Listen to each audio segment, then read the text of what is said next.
ادعوا ربکم تضرعا وخفیتا، اپنے رب کو چپکے چپکے پکارو۔ اللہ کے بندو، دعا وہ دروازہ ہے جو کبھی بند نہیں ہوتا، وہ راستہ ہے جو کبھی رکتا نہیں۔ جب انسان تھک جاتا ہے، ٹوٹ جاتا ہے، بکھر جاتا ہے، تو یہی ایک سہارا ہوتا ہے جو اسے سمیٹ لیتی ہے۔ رب تعالیٰ فرماتا ہے ادعوا ربکم تضرعا وخفیتا، نرمی سے، عاجزی سے، ٹوٹے دل اور بھیگی آنکھوں کے ساتھ اپنے رب کو پکارو۔ دعا میں آواز کا اونچا ہونا ضروری نہیں، بلکہ دل کی سسکیاں ہی کافی ہوتی ہیں۔ اللہ وہ ذات ہے جو رات کی تنہائی میں بہنے والے آنسو بھی دیکھتا ہے اور دل کے دھڑکنوں میں چھپی فریاد بھی جانتا ہے۔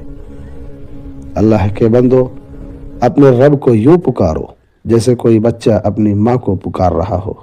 دل سے کہو یا رب، میں کمزور ہوں تو طاقتور ہے، میں فقیر ہوں تو بادشاہ ہے، میں بے بس ہوں تو قادر مطلق اور مختار کل ہے۔